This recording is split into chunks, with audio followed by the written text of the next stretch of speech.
Kembali dengan saya di sini Anggi Cakap Medan. Nah, kali ini kita sekarang ada di studionya Cakap Medan. Sudah hadir bersama dengan kita di sini seorang selebgram Kota Medan yang mirip-mirip sama Raffi Ahmad ya, kalau misalnya naik-naik 10 kilo lagi. Ini dia Kevin Lutfi. Halo. Kevin Lutfi. Ini kepanjangannya Kevin Lutfi Gizal. Kenapa Gizal? Yang Anjay. ini, iya. Abis ini aku kena UITE. Iya, enggak ya, bukan yang itu ya. Enggak. Kevin Lutfi, biasa disapa dengan sapaan Kevin. Enggak juga. Jadi tergantung. Tergantung. Biasa dia panggil apa aja selain Kevin? Kalau misalnya kalau kayak teman rumah atau panggilan rumah atau teman yang dekat bisa Upi. Upi, iya. Panggilan manja. Oh, kirain itu ada kepanjangannya. Apa tuh? Upi rambat, upi kayu. Ubi Mbak, Ubi. Ya, Ubi. Gak usah ini ngadi-ngadi ya. Namanya juga usaha. Usaha. Oke, makasih ya Bang Kevin udah nyempetin untuk hadir di sini. Ini adalah podcast mewah kita. Ini adalah kerajaan kita ya. Kita nggak mau ajang pamer, cuma bisa lihat sendiri ya. Iya. Fasilitasnya begitu memadai, bukan? Sangat. Karena gini loh, awal-awal diajak nih kan, ini perdana loh saya kan, katanya perdana. Gitu perdana, wow, semuanya sudah bener-bener profesional ya kan. Iya dong. Ini nggak gitu penting sih sebenarnya. Nggak penting. Cuma biar pamer. Lightning-nya ada bagus. Ini buat apa? Gitu. Ini hanya untuk menunjukkan bahwa kita memiliki alat-alat yang luar biasa. Lihat nih, furniture apa sih? The Beatles gitu kan. Emang abang pikir cuma dari Carl doang yang bisa beli kayak gini? Kita bisa. Hanya ada di Cakap Medan. Tengok tuh Om Deddy. Iya, mohon maaf. Ini 30 menit kita ngomongin alat-alat di Cakap Medan ya. Jadi benar yang dibilang sama Bang Kevin, kalau misalnya Bang Kevin adalah tamu kita pertama khusus untuk di edisi Gitu Kali. Abang tahu kepanjangannya Gitu Kali? Nggak tahu. Jadi Cakap Medan itu punya beberapa program. Ada yang namanya konspirasi. Oke, ada siapa ini telepon? Saya kepo. Bukan masa. Boleh ditutup dulu. Ada selanjutnya soalnya. Oh, sibuk ya Bapak ya. Sesaat lagi setelah ini ya Pak ya. Jadi Cakap Medan itu punya program namanya konspirasi, komunitas menginspirasi. Tapi kalau misalnya itu kan kita ngundangnya komunitas. Nah, kalau misalnya untuk kayak abang-abang nih, itu namanya Gitu Kali. Gitu Kali. Iya, kalau misalnya Cakap Medan itu kan Gitu Kali gitu. Padahal Gitu Kali itu punya kepanjangan. Apa itu? Gibah jitu, yuk kita gali. Ampun. Berarti di sini gibah-gibah gitu lah ya. Iya, jadi gibah-gibahnya berfaedah. Udah di luar aku gibah, nongkrong gibah, di sini gibah. Dosaku mau dikemanakan? Justru gibah di sini positif, karena nanti yang bakal kita sharing di sini bermanfaat untuk teman-teman di luar sana yang menyaksikan podcast kita ini. Gitu Kali kita ini. Oh gitu. Ada yang menyaksikan? Nanti kita lihat. Awas kalau kalian nggak nonton kalian ya. Harus. Aku pecah-pecah kan kalian kalau keluar Medan. Iya, memang gitu kalau di Cakap Medan ya. Langsung murni keluar naluri anak Medannya gitu ya. Jadi gini Bang Kevin, Bang Kevin ini kan kita undang, kita sebenarnya udah milih-milih siapa nih kita undang ya, gila nih selebgramnya. Wah siapa nih. Akhirnya kita tertarik untuk mengundang Bang Kevin. Masa sih Bunda? Cuma abang aja sih kayaknya yang mau gitu. Enggak lah, itu orang pilihan. Nah, jadi kita tertarik nih sama Bang Kevin karena kita ngelihat portofolionya Bang Kevin di Instagram itu foto-fotonya keren, video-videonya keren. Terus kayak wah ini gila sih. Dan cowok gitu ya. Karena kalau misalnya kita ngebedain, ngeklasifikasiin untuk selebgram cewek sama selebgram cowok, mungkin kalau misalnya cewek udah biasa nih kayak gitu kan, dengan editing yang bagus, dengan pengambilan video yang bagus, foto yang bagus gitu kan. Cuma aku pengen nanya satu nih buat Bang Kevin. Gimana sih cara Bang Kevin untuk nge-maintain Instagramnya? Kan mungkin media sosial banyak ya, cuma kita bicara Instagram dulu. Gimana cara Bang Kevin untuk nge-maintain Instagramnya lebih kepada how to engage with the followers? Karena kan followers itu banyak banget nih ya. Banyak kali kan, banyak banget. Masih dikit Mbak. Masih dikit ya. Jangan dilebih-lebihkan loh. Banyak loh itu, saya cuma berapa coba? 2.900 juta. Udah gitu aja, 2.900. Stop gitu ya. Jadi pengen nanya, misalnya kayak nge-maintain media sosialnya itu, oh iya Kak, soalnya kalau misalnya untuk posting kita tuh harus aku tuh harus posting jam segini sampai jam segini. Bener. Terus misalnya kayak nge-story harus wajib Kak 24 jam. Soalnya followersku itu menuntut aku untuk bikin story kayak titik-titik mesin jahit gitu, apa jarum jahit yang katanya banyak kali itu loh. Biar kayak angka Morse apa sih? Oh iya, nah Morse, itu. Nah gitu sebenarnya kan. gimana ada sih? Titik garis. Okay. Tapi sebenarnya gimana sih cara Abang untuk nge-maintain media sosial Abang gitu? Oke, kalau misalnya ngobrol soal media sosial, kalau dibilang nge-maintain, aku let it flow aja sih sebenarnya.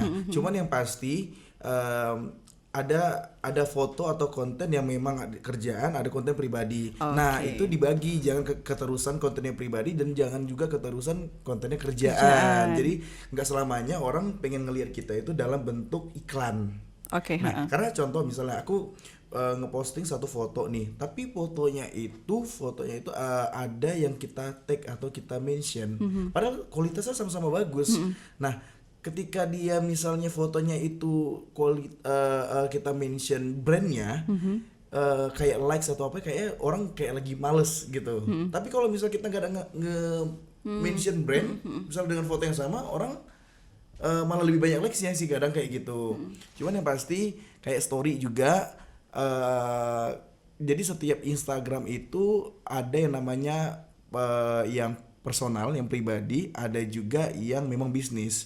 Nah kalau aku kan biasa pakai Instagram bisnis supaya bisa ngelihat insight sama engagementnya. Nah dari situ kita bisa ketahui timing yang tepatnya itu di jam berapa, yang dimana viewersnya rame. Kalau misal untuk dia siang hari, aku di antara jam 9 dan jam 12 jam 9 pagi, jam 12 siang. Kalau malamnya itu jam 12 malam. Jam 12 malam justru itu lebih rame. Jadi jadi pernah ada satu brand disuruh tawarin jam 7 malam katanya posting. Aku malah ngekeh jam 12 malam gimana? Jangan ada yang ngelihat katanya. Nah aku juga mikir gini, nggak ada yang ngelihat. Kalau misalnya Anda yang nggak ngelihat, ya mungkin karena Anda udah tidur. Tapi kan followersnya saya semua kelelawar. Jam 12 malam baru ngelihat itu makanya.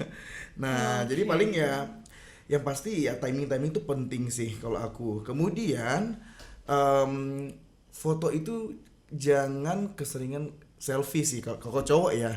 Nah kalau kayak cewek nggak masalah. Otomatis kalau kayak cewek kalau modal cantik aja, kadang juga udah banyak yang nge-like, banyak yang komen, Kak upilnya lucu. Upil aja upil lucu gitu. Iya kan. Baru siap mandi gitu kan. Kak beleknya lucu. Kayak gitu. Tapi kalau cowok kan bener-bener harus ada extra effort gitu kan. Nah, di situ sih effortnya aku melawan cewek-cewek gitu. Itu menganggap sebuah kompetisi ya berarti? Kompetisi sebenarnya. Iya, walaupun semua sudah ada masing-masing. Misal kayak mau ada brand ini mau approach kita nih, mana cewek mana cowok juga ada masing-masing. Tapi ketika misalnya brand itu bisa ke unisex gimana? Harus berkompetisi juga ya. Benar. Jadi rate-nya mereka, rate-nya dia, rate-nya kita gitu. Tapi aku sebenarnya lihat juga nih kan dari profil Instagramnya Abang gitu. Ternyata kan Abang juga ini ya pegawai salah satu bank di Indonesia gitu kan? Bukan. Di Medan aja. Di Medan aja. Nah artinya kan bekerja begitu ya. Sebenarnya aku jadi heran gitu, kenapa Abang udah kerja ya kan, terus kayak nge-maintain media sosial juga untuk jadi selebgram gitu kan. Apakah kekurangan cuan atau adakah? Sejujurnya dan sejati memang kekurangan cuan. Itu tidak akan pernah cukup ya. Iya, namanya prinsip manusia. Iya, tapi kan sebenarnya mungkin ada alasan lain kenapa Abang mungkin lebih ke passion, atau Abang suka hal-hal yang sifatnya editing atau misalnya iklan, karena kan itu bicara soal konten. Bener. Jadi terlepas dari nyari cuan, tapi passion itu tersalurkan gitu. Nah sebenarnya apa sih yang menjadi alasan buat Abang kerja tapi juga aktif di media sosial sebagai selebgram? Iya pasti, ya namanya kerja kalau kita ya emang namanya sekarang generasi milenial. Semua segala sesuatunya pekerjaan itu nggak mesti kayak yang kayak old school banget nih. Kerja harus PNS, kerja harus ini gitu. Cuman ya yang namanya kerja nyata itu sih kayaknya memang benar-benar penting. Dibutuhin itu juga ya? Perlu benar-benar butuh. Karena kenapa? Emang ini generasi milenial, tapi kita nggak tahu masanya. Bener. Nah, ini ada masa-masa kejayaan, ada masa-masa keruntuhan. Benar. Buktinya kita gadget, kita kenal dari dulu gadget yang dari zaman SD dulu yang dari N itu. Iya. Itu merajai monopoli bener-bener. Ambruk kan? Ambruk. Gitu besarnya. Yang dari B juga buah itu, buah beri. Iya kan? Ambruk kan gitu. Ambruk juga. Makanya kita begitu juga dengan yang namanya dunia seperti ini. Dunia apa sih sebenarnya namanya? Dunia ini. Ya, pokoknya dunia maya itu ada masanya, di mana TV akan ditinggalkan, di mana koran akan ditinggalkan. Begitu juga akan ada inovasi baru ke depannya. Jadi hanya kita jalanin, bukan berarti kita terlalu fokus di situ. Nah, paling aku yang pasti itu aku jalanin karena memang mungkin karena hobi ya, passionnya, nyaman ngerjainnya, kemudian dapat cuan, kemudian dapat teman baru, dapat relasi baru gitu. Sometimes ada case di mana kita cukup dihargain ketika di situ. Sementara ketika di kantor kita mungkin statusnya kita di bawah, diperintah, dimarahin gitu.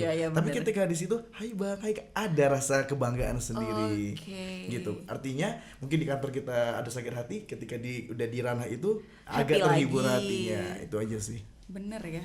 Juga ya. Iya kan? Jadi sebenarnya bener juga sih Bang. Jadi Kita gitu. butuh untuk menyeimbangkan peran kita gitu ya sebagai human being. Karena posisi kita atau peran kita di rumah tuh kayak gimana, ya kan? Kayak kita sebagai anak, mungkin yang udah berumah tangga sebagai suami atau sebagai istri, begitu di kantor beda lagi. Nah di sini ya beda lagi gitu ya. Karena sejujurnya aku orangnya bosenan nih, tipenya bosenan. Artinya supaya menghilangkan rasa stres dan jenuh itu ya ada warna. Iya benar-benar. Jangan kayak gini abu-abu semuanya dindingnya.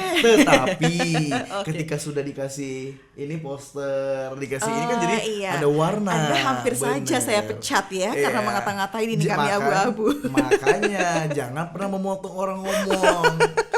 Iya benar-benar. Iya jadi itu basicnya.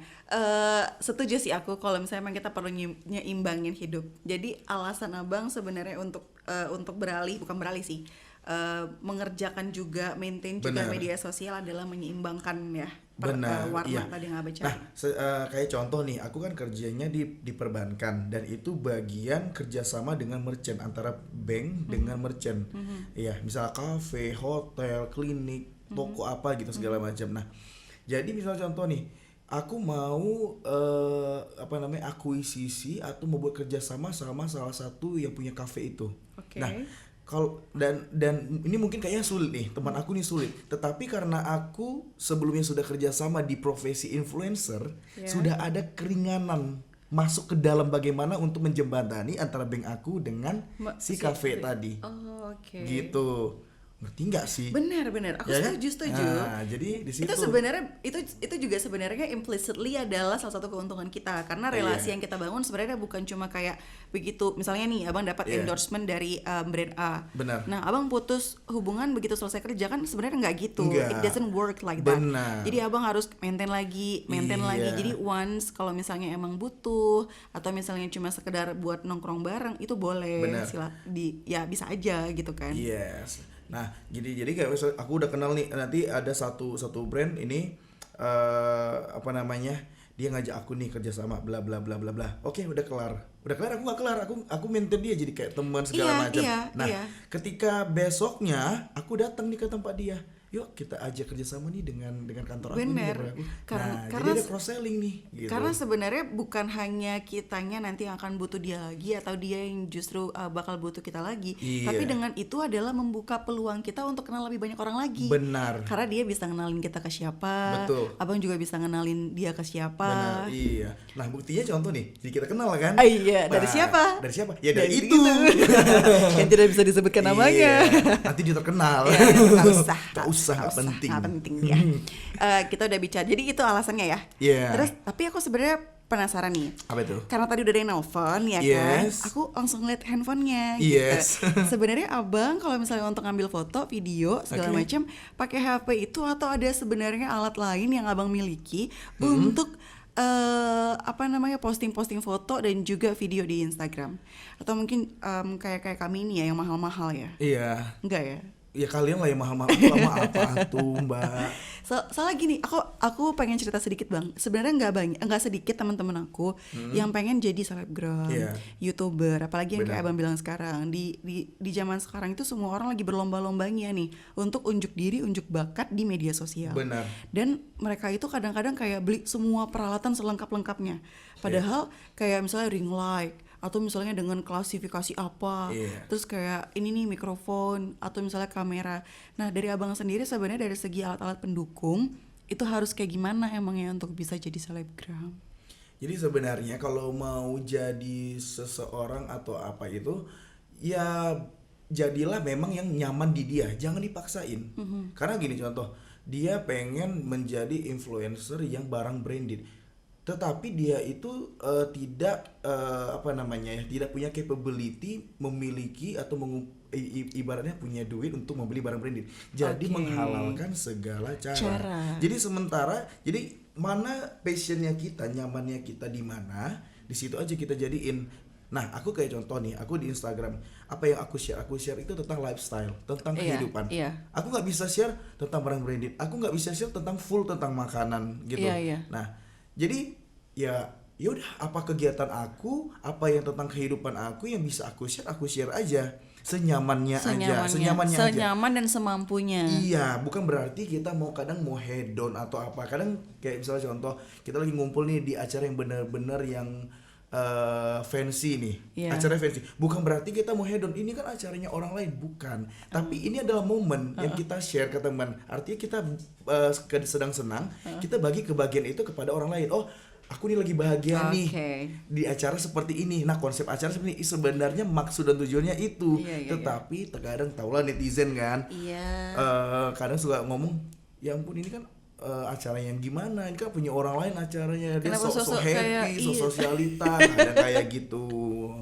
Ya, nih. Nah, kemudian tadi sampai di mana Pak pertanyaannya? Pertanyaannya soal alat canggih yang Abang miliki untuk editing. Tidak ada, satu persatu sih. Pelan-pelan aku membeli satu persatu. Yang pasti handphone. Aku selama ini konten mayoritas kurang lebih 90% menggunakan handphone.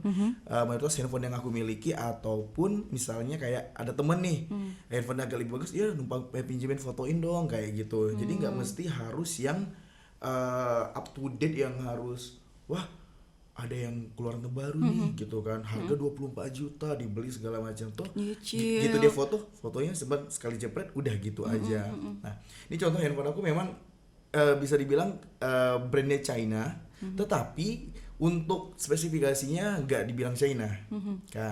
Nah, jadi itu kenapa alasan aku beli, karena aku membaca spesifikasi. Jadi sebelum membeli gadgetnya itu, spesifikasi itu memang benar-benar penting. Jangan hanya karena gengsi dan melihat keren nih, keren gitu kan. Tapi lihat dulu kebutuhan kamu itu di mana. Ini bagi teman-teman yang pengen di dunia influencer, selebgram dan sejenisnya. Kalian lihat dulu kebutuhan kalian itu apa, tujuan kalian itu apa, kemudian baru kalian membeli itu barang. Contoh kalian misalnya mau jadi beauty vlogger. Kalau misalnya kemampuannya tidak punya kamera, handphone juga cukup. Tapi ketika makeup, ring light harus dibeli. Ya, ring karena light emang butuh ring light. Jangan dia nggak butuh ring light, beli ring light. Iya. Nggak butuh nih kayak gini kondensor, mikrofon, nggak butuh yang gini dibeli. Kecuali dia memang adalah host di kayak live streaming, itu boleh. Gitu. Ya udah gitu sih Mbak. Jadi sebenarnya kayak tadi yang aku bilang gitu, karena kebanyakan teman-teman, bukan kebanyakan sih, tapi adalah beberapa gitu ya, sampai nyicil. Sebenarnya nyicil tuh nggak masalah. Tapi kadang itu tadi Bang, kayak ngemaksain. Jadi kayak nggak tahu ini bayarnya kayak gimana, nyicilnya kayak gimana. Udah beli dulu aja. Nanti justru yang kayak Abang bilang tadi, menghalalkan segala cara gitu. Jadi kalau misalnya emang belum cukup untuk ngebeli peralatan itu, ya jangan dulu, dimanfaatin aja apa yang ada. Terus nanti ya tinggal menyesuaikan aja gitu ya. Karena gini, kayak di aplikasi, boleh sebut aplikasi nggak sih? Silahkan aja. Kayak contoh di aplikasi di TikTok, di YouTube itu banyak banget tutorial yang menggunakan handphone. Bener sih. Banyak banget yang menggunakan handphone. Jadi sering-sering aja yang namanya kayak window showing kayak gitu kan, lihat aja tuh, tontonin aja tutorial gimana, udah coba praktekin bagaimana kalau pakai handphone kayak gitu. Jadi jujur sih kadang aku ngerasa apa yang aku buat, misalnya kayak contoh buat konten video, hasilnya kurang memuaskan, biasa aja. Tetapi ternyata banyak yang nge-DM, "Bang, apa pakai kamera apa?"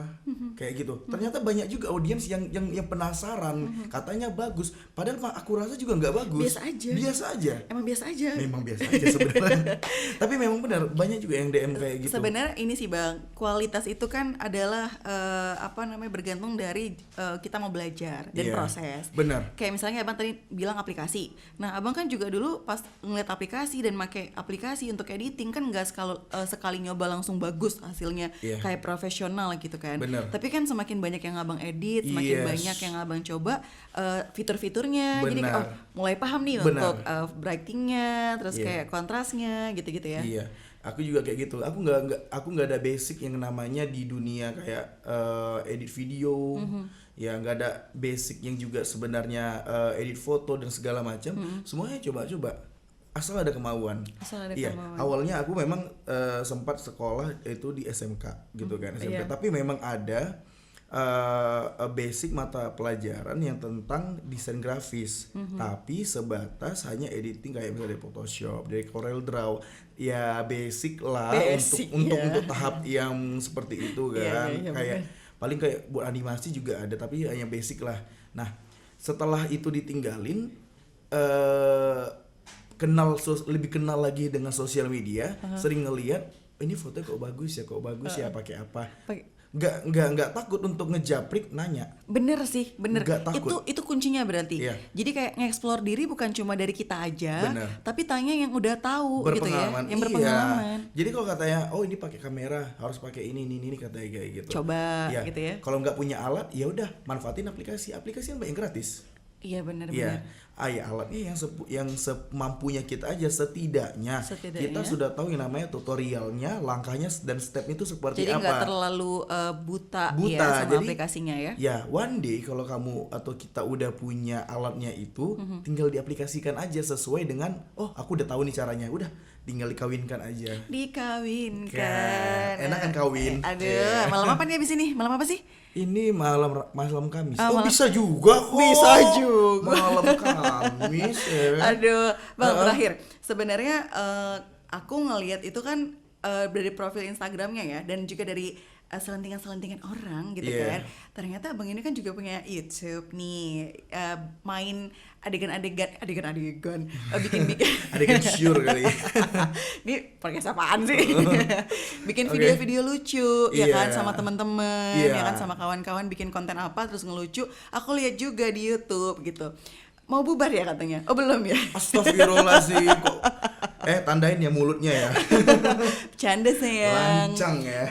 Nah, Namboru kalau nggak salah ya. Nah, sebenarnya abang di situ tuh sebagai apa sih? Soalnya aku lihat kayak kadang-kadang ganti-ganti peran gitu. Kadang sebagai kayak cewek, tapi kadang-kadang juga sebagai cowok. Nah, sebenarnya Namboru tuh abang sebagai apa gitu? Dan gimana kisah si Namboru ini singkatnya? Jadi YouTube-nya itu namanya Namboru Channel. Itu ada beberapa teman-teman kita, mulai dari Mr. Randi itu sebagai Namborunya sendiri. Kemudian ada Ricky Bo, itu dari anaknya si Mak Kibo. Nah, Mak Kibo ini sudah almarhum. Ya, kemudian ada Charlotte, itu Fikri sebagai Charlotte. Kemudian tadi dulunya ada namanya Ivan sih. Ivan itu sebagai si, aku lupa ya namanya. Itu dikat aja sih nanti kayaknya. Aku lupa namanya siapa karena udah lama ya. Enggak, sebenarnya ini adalah trik untuk teman-teman ngelihat Namboru Channel terus kayak oh yang ini maksudnya gitu, supaya nggak kelihatan kau. Oke. Terus. Jangan lupa di komen ya kalau masih ingat ya Iver sebagai apa. Nanti udah pergi WSC. Nah gitu. Ini. Nah jadi dan aku tadinya itu sebagai dua karakter nih. Dua karakter itu Bayu dan Congamen. Nah Bayu ini sisi yang ibaratnya formalnya. Bayu ini tadinya suaminya Fang. Nah Fang ini udah keluar, nggak tahu nih mau dikemanain. Dibuat dong, dialihkan lah tadi sama si lupa lagi Anda. Ivan itu. Si Ivan itu aku lupa sih nama karakternya apa. Jadi aku kayak selingkuhan itu anaknya Namboru. Yang pelakor itu kan, bukan? Belum itu parodi. Itu parodi. Ini di luar dari Namboru, ada parodi okay. lagi. Nah, tadinya di situ ternyata si Ivan juga udah resign keluar, hilang dong karakter Bayu, nggak tahu mau diarahkan kemana. Tinggal karakter Congamen. Congamen itu kenapa dibilang Congamen? Karena bencong mengamen say. Gitu. Coba dulu dong dikit dong. Hah? Bencong pengamen kayak gimana? Dikit aja. Nggak bisa. karena kostumnya tidak ini ya. Udahlah, kalau kita profesional kan dikit aja. Iya. Apa sih kalau lagu-lagunya yang di bencong-bencong di jalan gitu? Dikit aja. Apa sih Mbak? Gak bisa naluri, gak bisa keluar. Serius gak bisa keluar. Gak bisa ya? Gak bisa keluar. Dikit aja gitu. Nyanyi apa gitu? Kok nyanyi sih? Kan bencong ngamen, nyanyi lah. Ngamen ngapain? Titus nyenyong mak.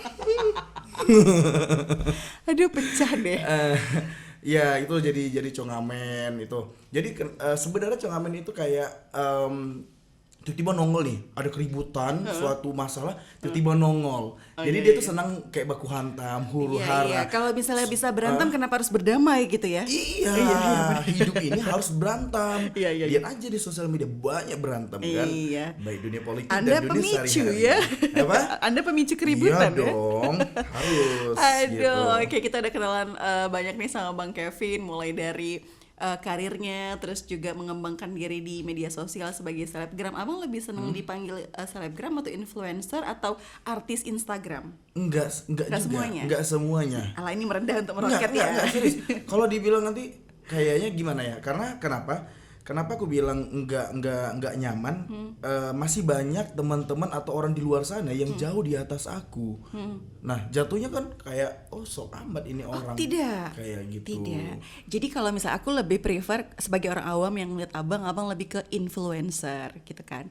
Karena sebenarnya abang menginfluence untuk followers abang itu ya udah, misalnya kayak kerja, terus kayak ya bisnis, profesional, karena ada dan menghibur juga gitu loh. Karena ada beberapa yang abang tuh pakai edit video TikTok yang pakai bajunya siapa? Ariana Grande apa Rihanna gitu-gitu kan. Jadi kayak dengan wajahnya abang tapi pakaian dan bodinya Rihanna, itu kan sebenarnya menghibur. Jadi lebih menginfluencer dan memicu mencaci maki sebenarnya gitu kan. Kok kayak gini ya gitu. Iya. Sebenarnya ya silakan judge gitu kan. Silakan caci maki gitu kan. Tapi ternyata ya malah nge-share kayak gitu, malah orang tanggapannya tetap positif sih. Iya, lucu-lucu aja. Karena kita juga hidup sehari-hari juga udah stres kerja segala macam. Jangan dibawa inilah ya, seberat gitu ya. Oke, kita udah ngobrol soal karir, maintain Instagram juga, terus ternyata abang main di video juga, Namboru Channel.